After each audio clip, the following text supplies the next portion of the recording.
Bună ziua, frumoasele mele balanțe! Bine ați venit, dragii mei! Astăzi facem etalarea generală pentru luna ianuarie 2025, unde vom vorbi, bineînțeles, despre toate aspectele importante din viața noastră. Această etalare este valabilă pentru toți cei care aveți soare, lună, ascendent sau Venus în balanță și înainte să trecem la treabă vreau să vă urez sărbători fericite, un an nou minunat, să petreceți frumos alături de cei dragi vouă și să dea Domnul să fie un an minunat pentru toți. Asta îmi doresc. Ce îmi doresc pentru mine, îmi doresc și pentru voi. Începem cu aspectul general al lunii, să vedem care este el, care este energia lunii, aspectul general pentru voi. Avem două mesaje, două cărți. Avem trei cărți. Da. Ok, interesant. Începem din nou cu același mesaj din totdeauna. Cere ajutorul. Dragul meu și draga mea balanță. La voi e tot timpul cu acest aspect. Eu nu știu ce se întâmplă. Câteodată îmi vine și mie, așa cum am mai zis în alte etalări, îmi vine și mie să renunț să mai scot mesaje, dar nu o voi face. Conformism avem al doilea mesaj și recunoștință al treilea mesaj. Foarte interesant. Sunt mesaje, îmi vine să spun, aspectul general al lunii este un aspect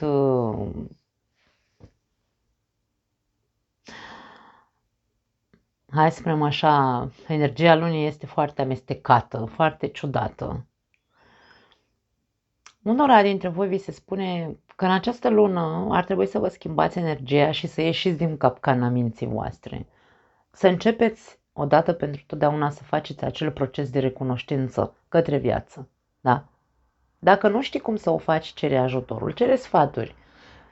Sfătuiește-te cu persoane apropiate ție care pot să-ți dea un sfat sănătos, să zicem așa, în care să vezi că nu mai ai de ce să te conformezi cu anumite lucruri, nu mai ai de ce să rămâi în aceeași mentalitate, da, ca până acum, și să începi să te deschizi către a fi recunoscător și cu bune și cu rele, cu ce ți-a adus viața, nu are importanță. Important este să ieși din acea capcană minții tale. Da. Hai să cerem niște clarificări, să vedem. 10 de spade e momentul să închizi un capitol dureros din viața ta, cu care te tot, hai să spunem așa, ai un blocaj mental din cauza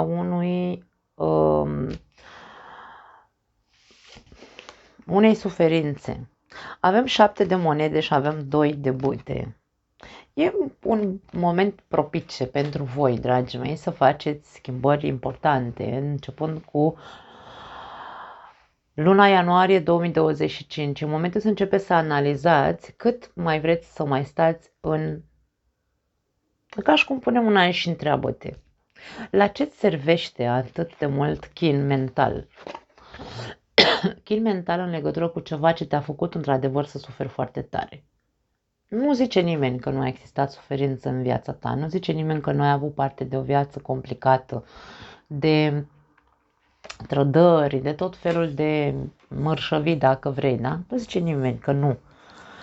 Dar la ce îți mai folosesc? Sau pentru cât timp vrei să te mai agăți într-un fel sau altul de acea energie de victimă? Pentru că aici e ca și cum se spune că în general în luna ianuarie ar trebui să începi să faci primul pas către a cere ajutorul, să poți ieși din acea capcană mentală bazată pe victimă și pe victimism și pe suferință.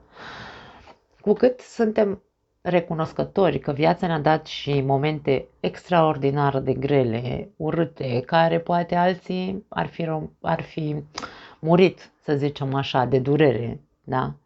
Cu cât suntem recunoscători, cu atât începem să vedem alte rezultate în viața noastră și ne deschidem către noi oportunități, către noi planuri, da? Ne schimbăm într-un fel sau altul viața singuri. Cu cât atitudinea noastră rămâne aceeași, gândirea noastră rămâne fixată în durere și nu mulțumim cerului că ne-a dat și de-astea ca să putem să devenim persoane cu capul pe umeri, într-un fel sau altul, să știm să ne ferim pe viitor de trădători și de, nu știu, de, să fim precauți, îmi vine să spun, pentru că atunci când acceptăm situații dureroase, nu că acceptăm să ne facă rău, să nu ne înțelegem greșit, acceptăm că am trecut prin situații de genul ăsta.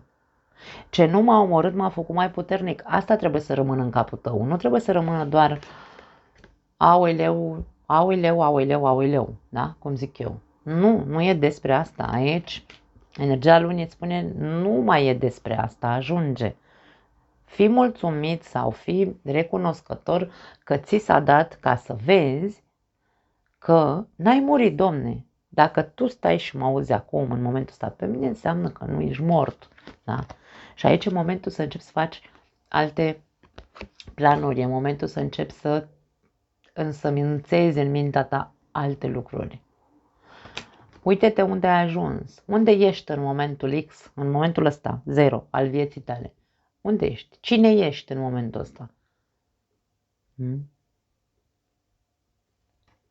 Alegi să fii în continuare doar victima acestei vieți sau alegi să ieși din capcana mentală care te ține acolo și să începi să fii recunoscător pentru că, uite, da, mi s-a dat și pe o parte și pe alta sau mi s-a dat din toate părțile, de la persoanele la care nu așteptam. Alegerea e a ta, pentru că de-aia ți se tot spune cere ajutorul odată, drag, balanță. Nu pot să zic altceva. Hai să vedem energia ta în această lună. 4 de spade. Este tot o energie, hai să o numim dacă vrei negativă, pentru că 4 de spade pur și simplu, când nu vorbim despre energia ta, 4 de spade este un consum. E ca și cum ți se spune, când nu vorbim despre energia ta, 4 de spade spune ia o pauză. Ia o pauză mentală, detașează-te mental, meditează asupra problemelor cu care te confrunți, dar când vorbim despre energia ta, este o energie în care încă este negativă, pentru că încă stai și te consumi, îți consumi toată energia în durere. Pentru că 4 de spade e după 3 de spade, da? Vedem aici conotația durerii la tine. Așadar, nu-mi place energia ta, pentru că tu începi luna ianuarie cu o energie de nu mai pot, domne, să duc viața asta.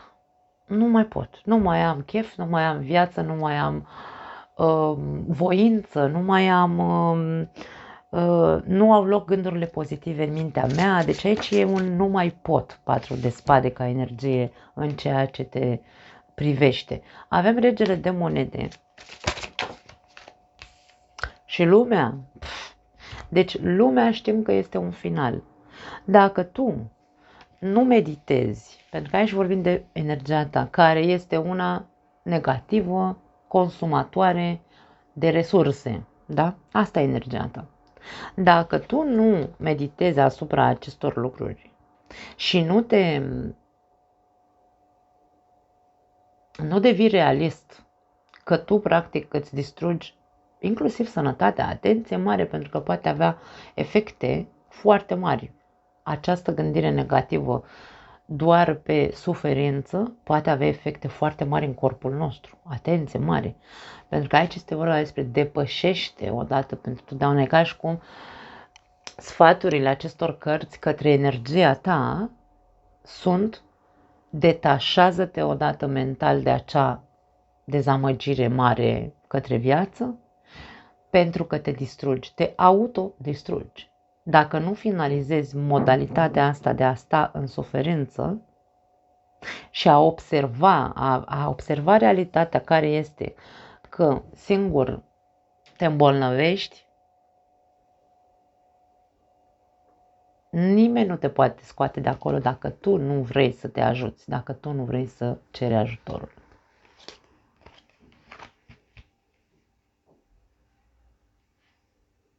Unii dintre voi sunteți foarte consumați din cauza că ați terminat o relație, poate.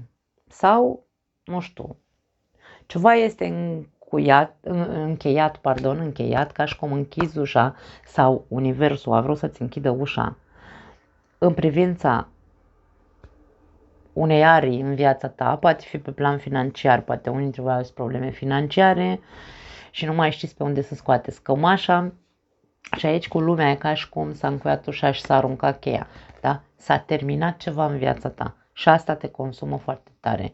Faptul că s-a terminat ceva și te consumă foarte tare îl vedem și aici, dar este momentul să depășești. Pentru că lumea este o carte de finaluri, 10 de spade e o carte de finaluri în care ți se spune gata, ok, s-a terminat, te-a tot afectat ani de zile probabil sau multe luni de zile în urmă, dar acum e momentul să faci altceva. Analizează și analizează și nu mai alege să stai în aceeași situație. Fă ceva, e momentul să închizi un capitol și să deschizi un alt capitol în ceea ce privește energia ta. Tu trebuie să transformi energia ta ca lucrurile în viața ta să înceapă să se schimbe. Nu poți să zic altceva. Doar tu ai puterea să faci asta. În momentul în care conștientizezi cu adevărat cât de mult rău îți faci, inclusiv faptul că te îți consumi toate resursele interioare în a sta doar cu gândul acolo și în al doilea rând îți consumi sănătatea, adică te îmbolnăvești. Dar e momentul să deschizi ochii și să te conștientizezi cât de mult rău îți faci singur. Da. Bun. Hai să vedem iubirea pentru cei care aveți o relație. Ia uite, 10 de bâte. Poate este o perioadă greoaie pentru voi sau poate deja veniți cu acest bagaj. Eu aș spune că veniți, îl cărați de mult sau relația asta o tărâți de mult. Din nou un 10, din nou o conotație de e momentul să delegi sau e momentul să te descotorosești de anumite lucruri pe care tu crezi că trebuie, pentru că 10 de bâte este și o carte a trebuie, eu trebuie să fac aia în relația mea sau pentru partenerul meu și poate ți iei prea multe responsabilități și nu sunt doar ale tale. Într-o relație suntem doi și vreau să rămână foarte clar, mereu repet același lucru. Din nou o carte de finaluri, ori e momentul să finalizezi un comportament al tău foarte invaziv, pentru că poate fi o invazie, pentru că faci prea mult și nu ar trebui, adică tu stai așa și, ce știu eu, pe lângă faptul că poate, nu știu, uite, mergi la muncă, speli, calci, faci piața, faci mâncare, ai grijă de copii, nu contează că ești femeie sau bărbat, în ziua de azi și bărbații fac. Nu știu, habar n-am ce mai faci, muncești extra, le faci pe plac tuturor în relația ta, și la copii și la partenerul de viață, îi dai mură în gură, mestecată mâncarea, adică aici e un mare exces pe care îl faci și tu trebuie să te trezești o dată și să zici, hei, stop, gata, eu nu sunt singur în relația asta sau singură, trebuie să împărțim din treburile care trebuie să le facem amândoi, da? Atitudinea este una adică aici e ca și cum se spune, renunță la a mai face în exces lucruri care trebuie să făcute între două persoane. Asta vrea să ne spună 10 de bâte. De-aia este o carte de finaluri. Avem 7 de bâte și 6 de monede. Uite, cartea reciprocității. Ce vrei să-ți mai spun? Aici este vorba despre 7 de bâte, este cartea nuului sau cartea defensivei sau a protecției, a apărării. Aici ca și cum tu, chiar dacă tu sau celălalt, pentru că se poate citi viceversa, unul dintre voi doi face în exces și inclusiv protejează sau îl protejează pe celălalt căutând explicații. Explicații care probabil tot timpul vin cu fraza nu că și ea face sau nu că și el face. Da? Adică pentru tine ca și cum este reciprocitate. Dar nu e, că ia uite-te cum ești. Te târăști așa, nici nu mai ai energie în tine pentru relația asta. Și totuși faci, și totuși ții apărarea. Îți ții îți protejezi cumva teritoriul tău. E ca și cum, nu, eu trebuie să fac, eu. Nu e ok. Se spune despre balanță, da? Mai sunt astrologi de ăștia străluciți la cap așa, care vorbesc despre balanță, despre semnul zodiacal al balanței, ca și cum ar fi în totalitate acele cuvinte cheie despre balanță reprezintă balanța. Nu, dragi mei, niciun semn zodiacal, că ești Scorpion, Balanță, Vărsător, mi-e indiferent ce semn zodiacal ești, nu ești acel semn zodiacal, pur, nu există așa ceva, da? Și străluciții astrologiei, că nu pot să-i numesc altfel, spun că balanța înseamnă echilibru, că balanța este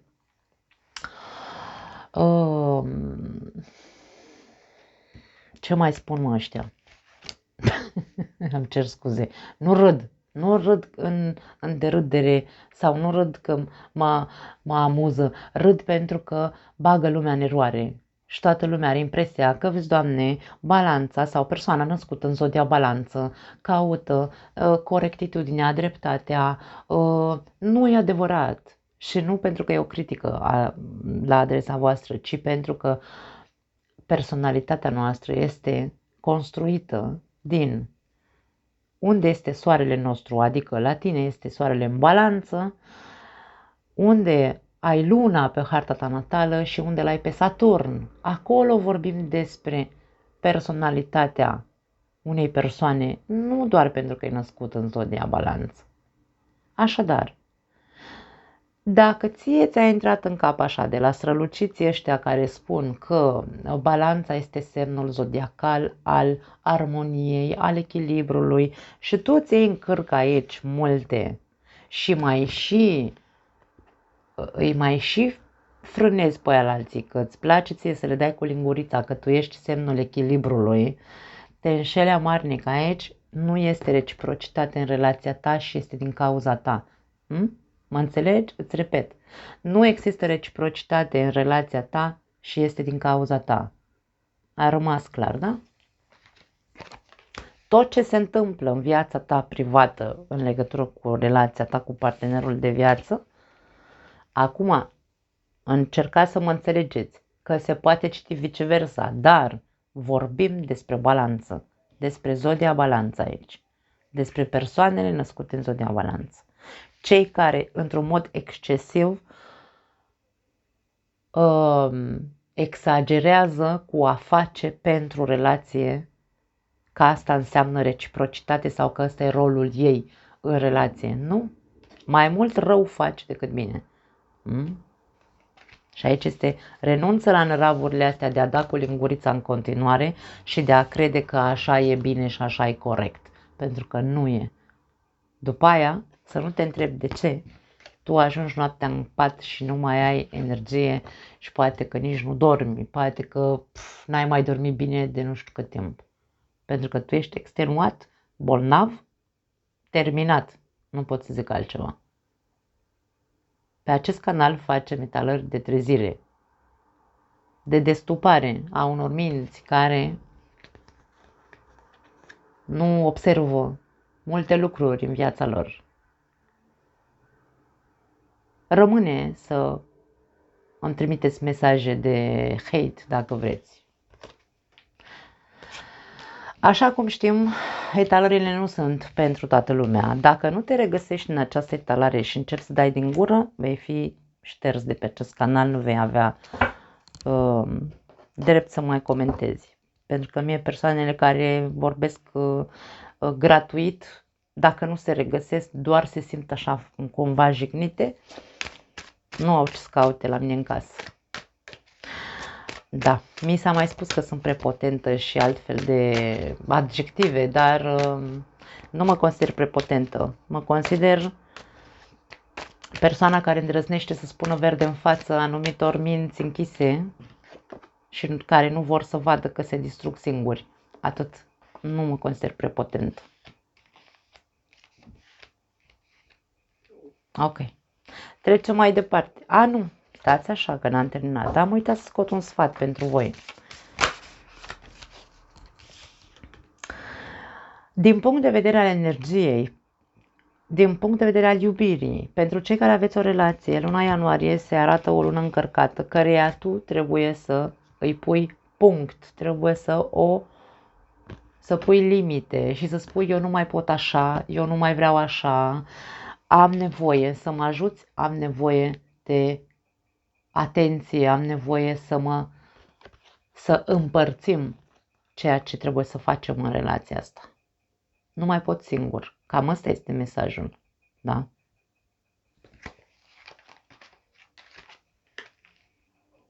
Hai să vedem, a sărit aici un sfat pentru voi.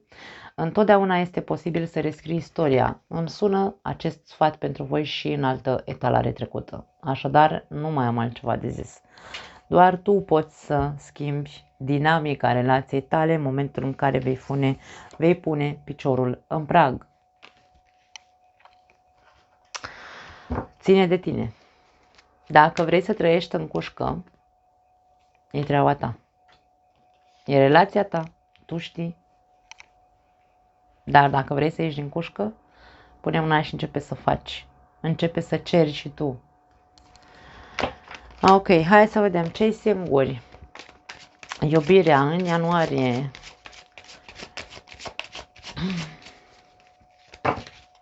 Nu știu, au căzut foarte multe. Ok, 6 de monede și la voi, dragii mei. Balanță, atâta echilibru și reciprocitate și armonie care chipurile te reprezintă, că te reprezintă, dar nu e totul balanță. Dar și la voi sunteți singurii care sunteți cei mai dezechilibrați din tot zodiacul. Sau aveți viețile dezechilibrate. Nu toți, bineînțeles, ăștia care ați ieșit din cușcă, dragii mei, și sunteți pe un alt drum, v-ați trezit, ați făcut treabă cu voi, ați făcut treabă în jurul vostru. Voi nu sunteți incluși. Aici nu vorbim despre acele minți care au evoluat. Aici vorbim despre cei care au rămas în cușcă încă. Care încă mai au nevoie, tot țipă cărțile astea, să cereți ajutorul, Da. Pentru cei singuri, începem. 6 de monede. E momentul să-ți echilibrezi energia în tine, ca să poți să construiești relații echilibrate. Pași de monede. Și regina de cupe. Pentru unii dintre voi deja cunoașteți o persoană, ia uite, avem și asul de cupe, ori v-ați îndrăgostit de cineva, ori dacă nu s-a întâmplat încă, aici vedem că e pe cale să se întâmple. Este o persoană care are un copil, probabil către adolescență, ar putea să fie aici undeva la, nu știu, între 12 și 18 ani ar putea să fie acest copil, poate fi plus minus câțiva ani, în care să zicem că ar putea să aibă inclusiv 10 ani, dar vorbim despre această persoană este persoana în care tu vei trăi în armonie. Poate fi o diferență de vârstă între voi, pentru unii dintre voi.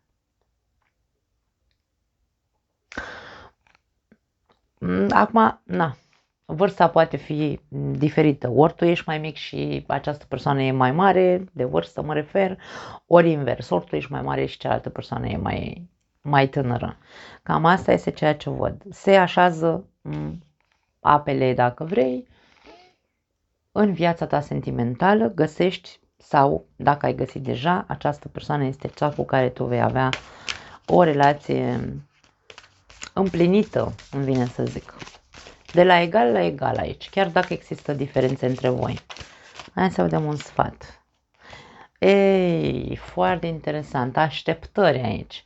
Nu căuta aprobarea nimănui. Uite, este în premieră acest mesaj pentru tine. Nu cred că l-am mai văzut la altă zodie. Așteptările, atenție la acest aspect. Nu căuta aprobarea nimănui. Dacă ești mai tânăr și ai cunoscut o persoană mai în vârstă decât tine, aici e ca și cum egalitate. Ar putea să fie, mă inspiră să spun acest lucru, unii dintre voi, dacă sunteți mai tineri, să cereți aprobarea părinților sau să vă întrebați părinții ce credeți despre mine și această persoană, că există o diferență de vârstă între noi. Aici e vorba despre dacă tu iubești, avem o persoană care miroase un trandafir. Dacă tu începi să te iluzionezi din nou, dacă tu crezi, pentru că și tu trebuie să știi dacă este persoana potrivită pentru tine. Simțim lucrurile astea, dragii mei. Cine intră în relație așa, pentru că, na, eu puncte, nu mai zic nimic, că deja m-a luat valul un pic.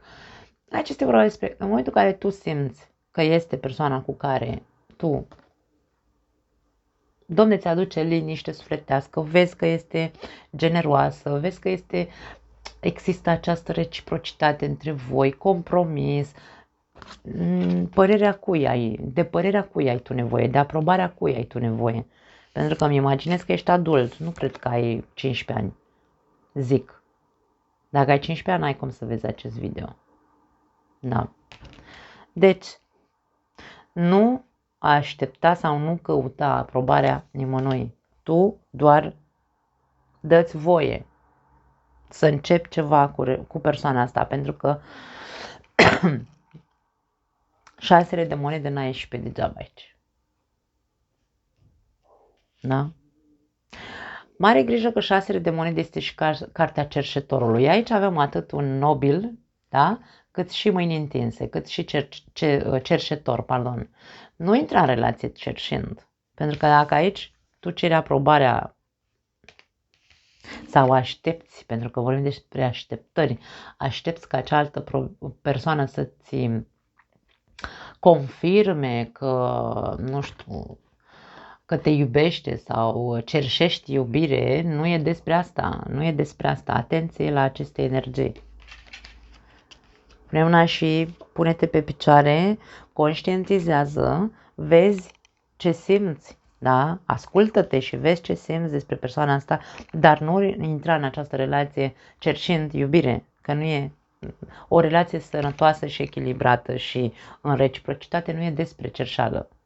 Și asta o știm. Nimeni nu se simte, hai să spunem, atras de persoane care cerșesc. Trebuie să începem să ne schimbăm acele mentalități în cazul în care gândiți așa, zic. Hai să vedem carieră.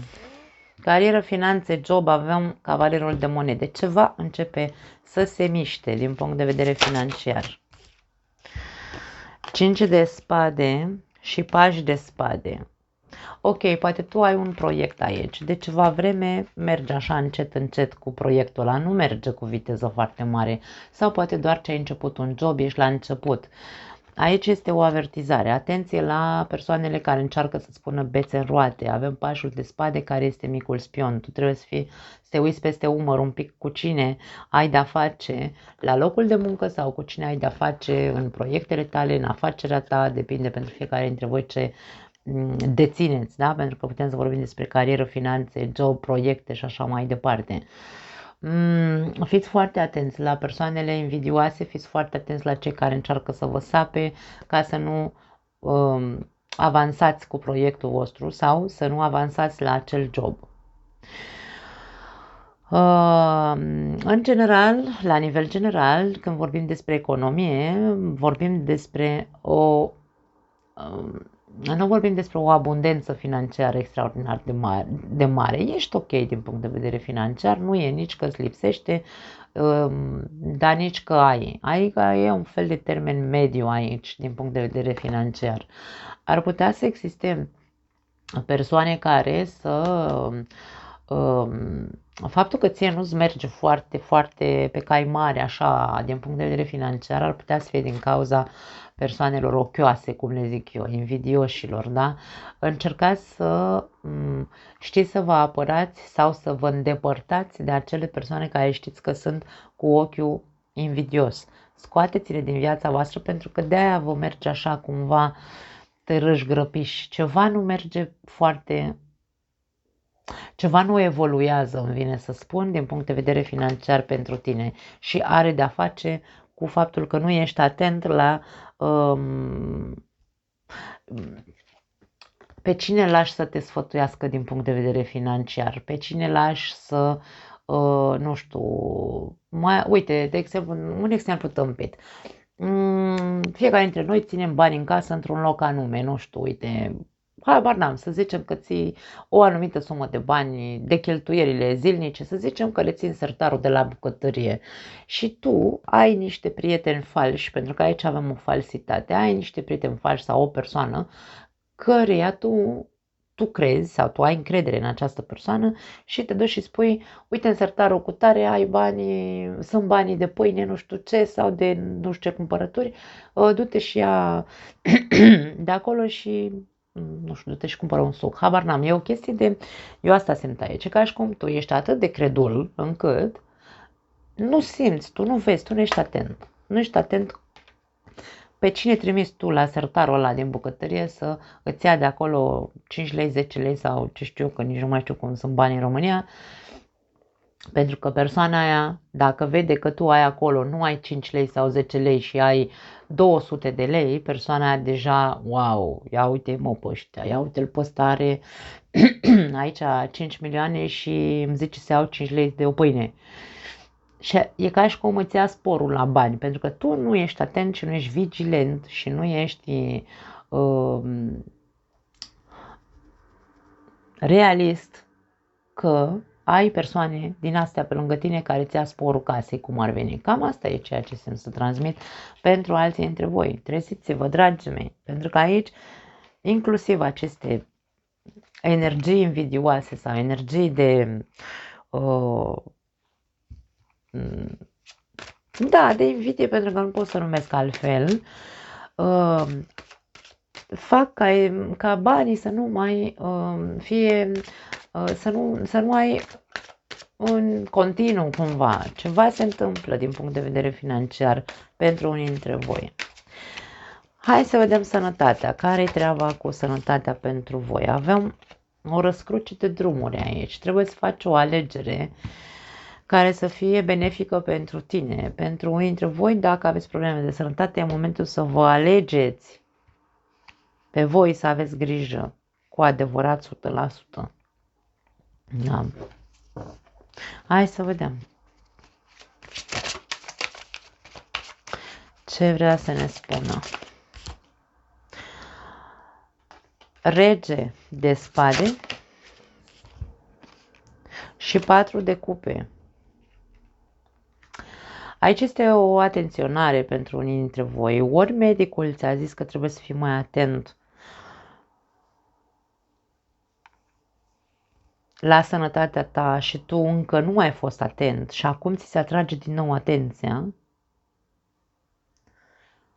Pentru că aici răscrucea asta de drumuri este ok, am ajuns la un impas. Poate acum cu sărbătorile, nu știu, ai întrecut măsura sau vei întrece măsura, toți întrecem măsura și cu mâncarea și cu băutura și cu de toate, da? Mâncăm mai gras, mai mult, mai de toate.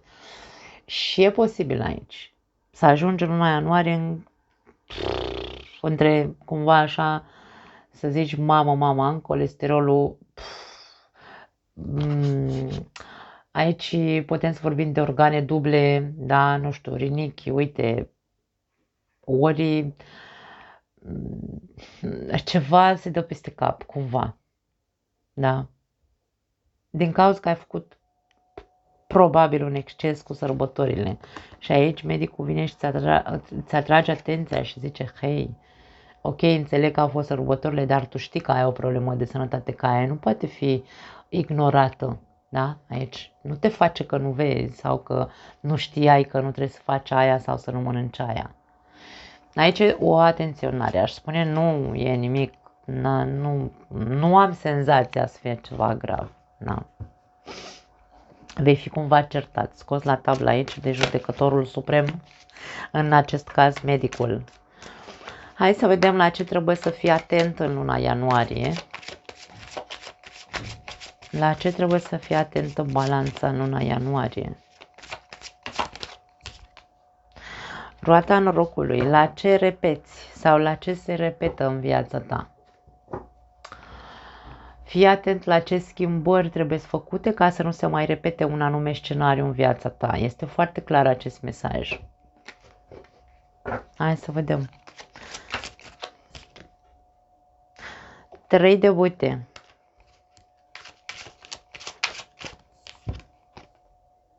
Regina de spade. Din nou aici vorbim despre schimbarea viziunii. Este momentul să fii foarte atent că un anume lucru sau un anume eveniment sau comportament sau situație se tot repetă în viața ta și nu te lasă să depășești acest prag al destinului, numește-l așa dacă vrei, să poți să ai o viziune amplă asupra acestei povești repetitive sau comportament repetitiv și nu te lasă să ajungi, nu te lasă să vezi, să ai o altă viziune de viitor, da? Și aici e momentul să începi să vezi, să accepti la tine, pentru că poate este pur și simplu acea capcană mentală despre care vorbeam mai devreme, în care probabil m-ați înjurat, în care tu trebuie să fii cel care privești din afara poveștii ca să poți să observi în totalitate și să accepti că e momentul să începi să schimbi la tine modul în care ai văzut lucrurile, modul în care ai făcut lucrurile până acum, în acest moment. Și pe viitor să nu mai faci, să faci altcumva, să faci exact invers dacă vrei. Da. Pentru că 3 de bâte este cartea vizionarului. Noi dacă nu suntem capabili să vedem că repetăm un tipar de comportament, o situație, o relație, un eveniment, nu suntem capabili să vedem acest lucru, Regina de spade vine în continuare și spune: o să-ți arăt până o să te saturi. O să repeți până o să te saturi. Și aici, din nou, întrebarea este la ce trebuie să fii atent? La ceea ce nu vrei să vezi și nu vrei să vezi. E momentul să începi să vrei să îți pui atenția în totalitate pe acel ceva ce se tot repetă.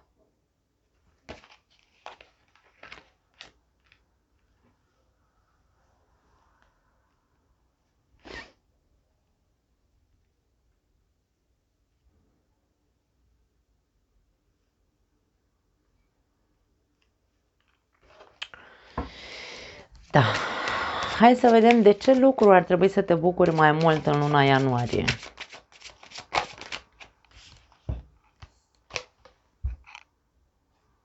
Zece de spade. Am început cu 10 de spade în primele minute ale etalării. 10 de spade a vrut să-și facă prezența și ne-a spus că e momentul să finalizezi această tragedie din viața ta, să te ridici de la pământ. De ce ar trebui să te bucuri? Aici, în prima parte, am spus că trebuie să fii recunoscător pentru că ți s-au dat și lecții dure, aspre, dureroase. Și aici ne spune același lucru. Întrebarea e de ce lucru ar trebui să te bucuri mai mult? Și aici este 10 de spade. Nu te bucura că ai suferit. Nu e despre asta. Mă bucur, râd ca prostul că am suferit toată viața mea. Nu. Sau să iau în râs suferința. Nici de cum așa ceva. Este vorba despre acea recunoștință față de viață, că te-a pus la pământ sau te pune în continuu la pământ, pentru că dacă aici se repetă ceva, dragii mei, dacă în continuu viața îți aduce doar tragedii și doar lucruri urâte și doar lipsuri și doar trădări și doar nu mai pot, când se face clicul? În suferință. Și aici ca și cum se spune, când vezi cât de mult suferi, bucură-te că vezi, bucură-te că acum observi că asta era povestea pe care tu ți-o spuneai că e destinul tău și nu e așa. Și aici e vorba despre tot ce m-a pus la pământ. Dacă concepția mea se schimbă și zic m-a făcut mai puternic, aici mă ridic. Bucură-te că revii la viață, bucură-te că te ridici din morți, bucură-te că ești mai puternic decât ai fost până acum, dacă vrei. Wow! 3 de cupe, bucură-te. Tot o carte a bucuriei, a celebrării, a sărbătoririi, da? Uși, ok. Și avem steaua care s-a întors, au mai căzut alte cărți, dar nu le vom lua pentru că sunt multe, dar steaua a vrut să se întoarcă cu fața în sus. Așadar, este vorba despre vindecare, despre bucuria de a fi viu. E ca și cum se spune, bucură-te că ești viu, indiferent prin câte tragedii ai trecut, bucură-te că ai posibilitatea să te vindeci sau că încă sau că ești în proces de vindecare. Nu pot spune altceva. Bucură-te că nu ți-ai pierdut speranța sau din nou aici un fel de recunoștință față de univers. Mulțumește-i lui Dumnezeu că încă nu ești mort și când nu ești mort poți în orice moment să te ridici de la pământ și să începi din nou să trăiești. Și să o faci cu autenticitate, să o faci cu bucurie, să o faci cu inima deschisă, să o faci pentru tine. Nu pot să zic altceva. E foarte frumoasă etalarea asta, în ciuda faptului că aici tot ce am spus este, bineînțeles, dureros, dar este foarte frumoasă, e plină de mesaje pozitive și de sfaturi foarte bune. Faceți ce vreți cu ele. Hai să vedem un sfat final sau un mesaj pentru voi. As de spade, a ieșit și la Fecioară acest mesaj final. Asul de spade este cartea soluțiilor, este cartea unui nou început, este, sfatul este ia-o cumva de la zero, dar într-un mod real. Da? Aici avem următorul mesaj. Uite-te la tine, ești plin de idei sclipitoare. Nu aș spune că aici vorbim despre idei sclipitoare neapărat, aici vorbim despre sfatul este să accepti ce s-a întâmplat. Insist să spun, învață să fii recunoscător pentru acele momente dureroase care ți le-a tot dat viața, dar nu mai accepta să rămâi acolo. Da? Taie acele tragedii, rupele, pleacă, începe un nou ciclu în viața ta. Nu pot să zic altceva. Eu rămân la acest sfat pentru voi. Nu mai am altceva. Îmi pare rău că am trecut măsura probabil pentru sensibilitatea unora dintre voi, dar nu am făcut-o ca să-mi bat joc, Doamne ferește, nu vreau eu nu am făcut acest canal să-mi bat joc de nimeni, am făcut pentru a conștientiza lucruri. Nu mai am altceva. Vă pup, vă iubesc, ne vedem data viitoare dacă vreți să mai fiți pe aici. Ciao!